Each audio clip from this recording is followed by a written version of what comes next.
Ladies and gentlemen, Ben Habib, former MVP and Brexiteer. A very good afternoon, sir. How are you? Well, great to see you, Jeremy. You're so kind. It's always, obviously, I love being praised, so it's wonderful to be on and hear that. Thank you. No, mate, so many people will come on and they will say you speak sense. I don't really know where to start. Actually, I do know where to start, and I just said this to Tom Tugendhat, who's a good man, and his hands went out like that. Every time we talk about migration and we talk about finding a politician with the balls, excuse my French, even if it's a woman, because Thatcher had bigger balls than anybody, to actually say, I'm going to set up a processing system, I'm going to turn the boats around, I'm going to put them, whatever it is, right? We don't have that. We've got all hand-wringing in the... But everybody says that even if we were in any way responsible and made those decisions, the ECHR, the European Court of Human Rights, set up 70 years ago, which everybody knows is completely not fit for purpose, they would quash us as they did with Rwanda. Take a breath, Ben Habib, and take a breath, United Kingdom, because I never thought I'd wake up to this news. Germany, for God's sake, Germany admits today that it could quit the ECHR to get a grip on migration. And doesn't that just show you, Ben Habib, whilst Europe, even Germany, goes to the right, we've got a socialist bloody government. Unbelievable. It is. I mean, what's particularly interesting, of course, is that the ECHR was set up in part because of Germany. Yeah. It was to keep Germans and the French under control. That's, it was a post-World War II thing. And obviously Germany, the French and the Germans have had a go at each other for centuries. I suppose we have too. But the Germans, had a particularly bad showing between 1939 and 1945, and Europe thought they needed to be held in check. But even Germany has matured to the point where it recognises the ECHR isn't fit for purpose.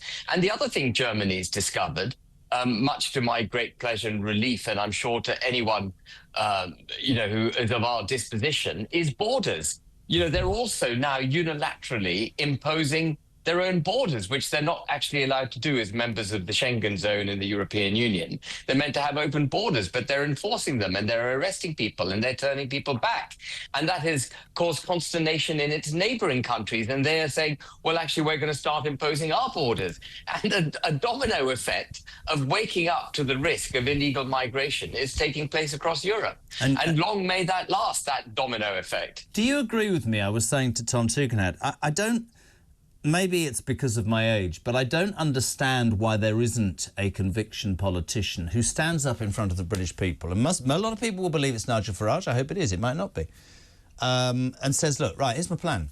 This isn't just wishy-washy, this is what's going to happen, this is what's going to cost, this is who it's going to upset, there'll be days when you don't like it, but that's what we're going to do, that's what I'm going to try to do, and I'm not going to be deterred from that. I don't see that. I see too many politicians, Ben, who somebody said to me the other day, they go to focus groups before they work out what the hell to say to anybody, how to respond. I don't feel there's anything from the heart. People will say to me, but Jez, it's not that simple. No, it's not. But if you're in for it, at least try and make a difference. Do you know what I mean by that? I think people are frustrated, really frustrated. I do, and I don't like the response which opens with, it's not that simple.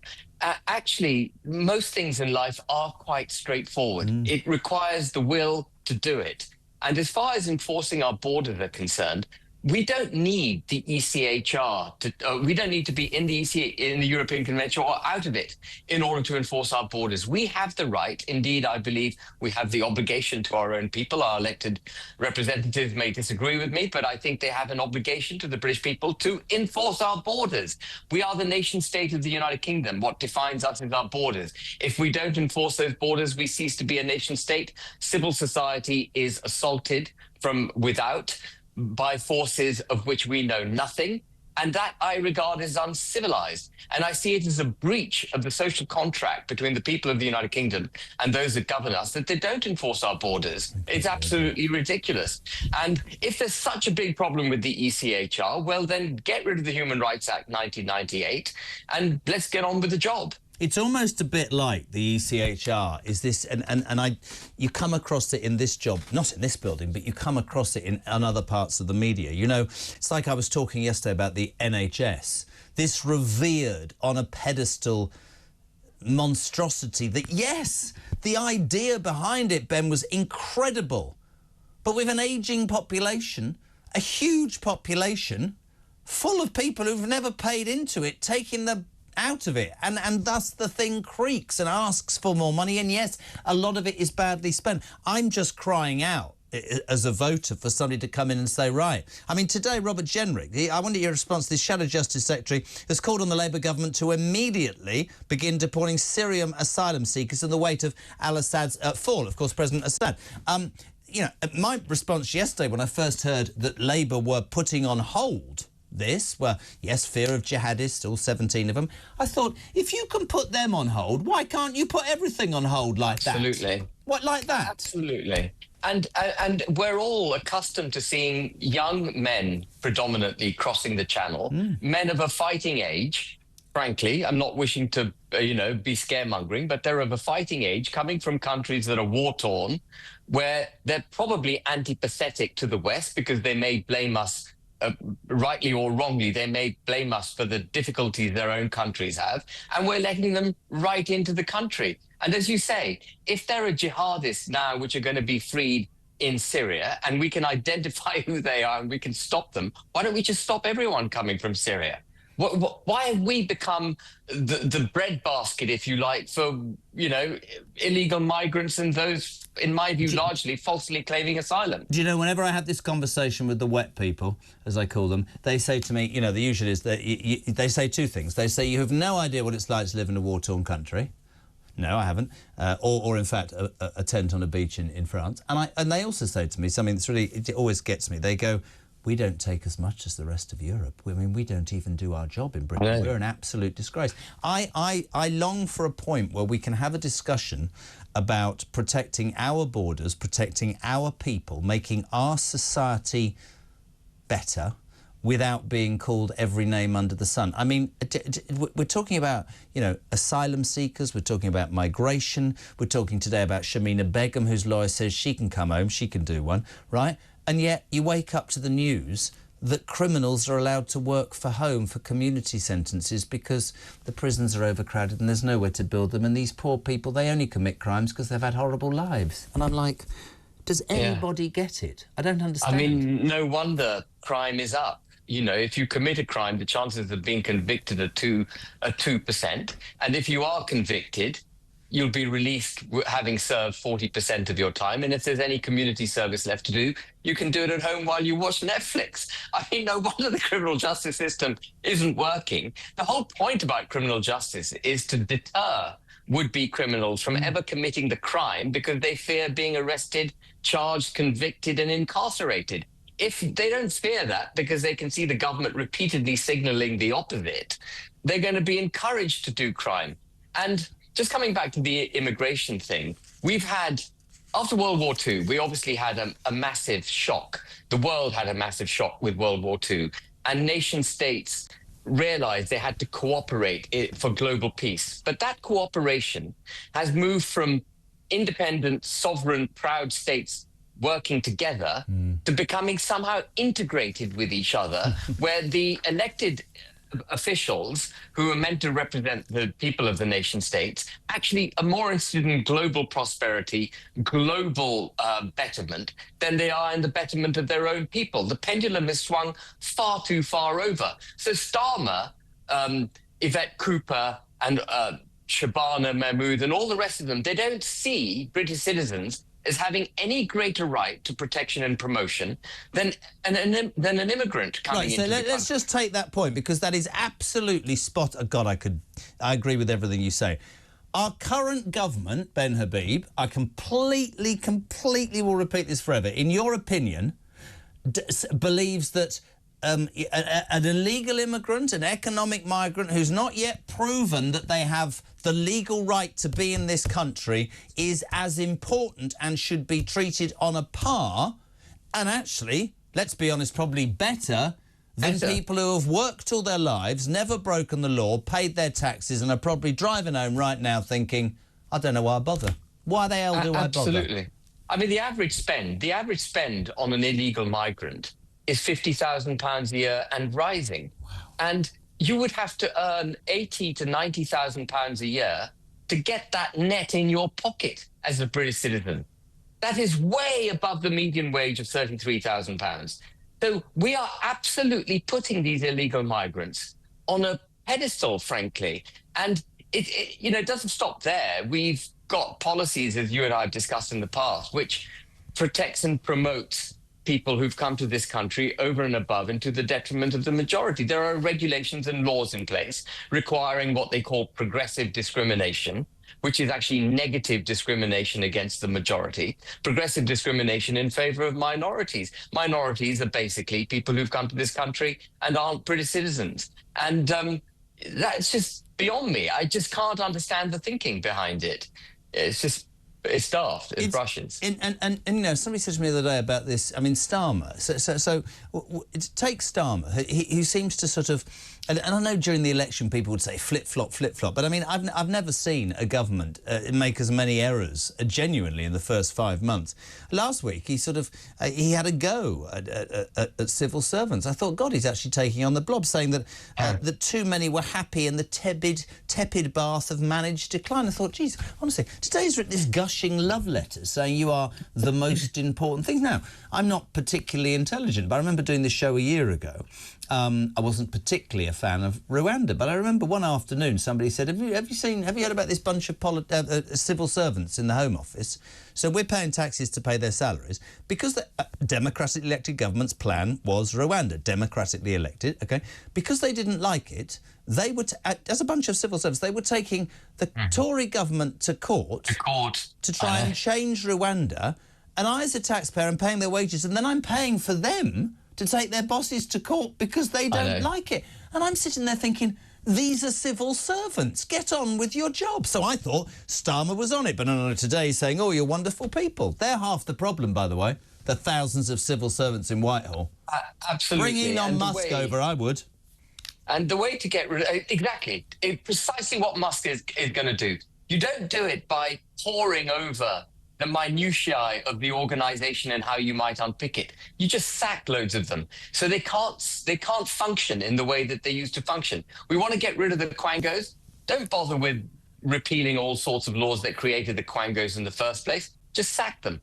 Remove their funding. Make it impossible for them to work. And put our elected officials back in the crosshairs of being judged by the British people. And that would be the way that we will start getting them doing the right thing. So often we hear, I'm digressing, but it's absolutely on point. So often we hear, we can't do this, that, and the other in the United Kingdom because it would be in breach of our international obligations. International obligations should never be designed to prohibit doing what's right for the nation state and the people in the United Kingdom. Why is it obligations, global obligations, global legal obligations seem to, this is my point every single day, seem to supersede caring or doing right by your people? Oh, Jeremy Kyle, he doesn't care. No, I do, but I care about 4,000 pensioners. There was a pensioner on this show some weeks ago with Peter Carball, literally crying, ill, and she said, I will freeze this winter. I don't want to, I don't understand. I'm happy to pay anything for a person like that, but I don't understand these people who want to open up to everybody. They don't seem to understand that it has to come from somewhere. Now, if we're loaded, great, but we're not. We're skinned. Yeah, and the other conclusion, the inevitable conclusion of what we're discussing is that our democracy is frankly failing because what is a democracy? It's doing that which is in the best interest of the majority of the people in this country. That's what democracy is. There are many different ways to express it, but that's one way to express what a democracy is. And if you're perpetually promoting the interests of people who are not British, and you're taking your lead from international institutions, international treaty obligations, and therefore being fettered from doing what's right for the British people, we're no longer a democracy. So what's being threatened here is our democracy, our sovereignty, our ability to protect our borders. And this is what we're seeing across Western civilization.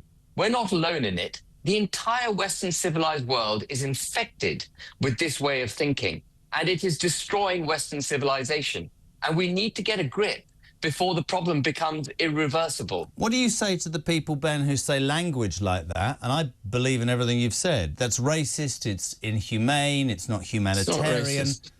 What's your response to that? It's not racist. It's not racist. How is it racist to advocate, as I do, that there shouldn't be any progressive discrimination, which is fundamentally discriminatory and itself racist. How is it racist to say everyone should be treated equally? It's not xenophobic to say that you want British citizens to come first. It's a statement of the bleeding obvious, isn't it? That if you're in the United Kingdom, British citizens should come first. But so hijacked has the debate become that if you say something as obvious as that, you are accused of being xenophobic or racist or a small-minded Englander without looking to the globe. But as you also, as you rightly said, Jeremy, we're not infinitely rich. In fact, we're a shadow of our former wealthy selves. I was talking to my mum today, bit of a digression, and I said, you know, Mum, if you walk down Pall Mall, you see great building after great building after great building, none of which are capable of being built nowadays. That's because we are no longer the great nation that we were. No. When a civilization is at its pinnacle or in its ascendancy, you see great buildings, great statues, great monuments being created. Can't put statues up. That Dale Vince today says that what did he say today? Have you seen that? I didn't see that, no. British heritage should be gone. It should just go. It's a nice, it's got, I mean, honestly, I that's one of the things that I'm proud about. But then I think we have a government, I think you and I agree on this, who aren't proud to be British. They're more interested in that globalisation, as you've said on many occasions. Starmer is anti-British. Let's be absolutely straight. He wants to be governed by Brussels. He prefers Davos to Westminster. He wants to take down our borders and have freedom of movement with the European Union. He will be signing our armed forces into the European Defence Union. If he was given half a chance, he'd adopt the euro. This man would give up sterling, give up our borders, and give up domestic governance. And I can't interpret that in any way other than being anti-British. That's what it is. We've got a Prime Minister who's anti-British. I completely agree. Right, a very quick response to several things. It's the fast round, Ben. It's just like a sentence. Billionaire property developer and political donor Nick Candy today resigns from the Tories and defects to Reform as their new treasurer. Thoughts? We'll see what he can do. What a great line. What a line that is. Yeah, it's good. And Richard Holden, obviously, if I could never be a politician, because when this was said to me today, I was like, really?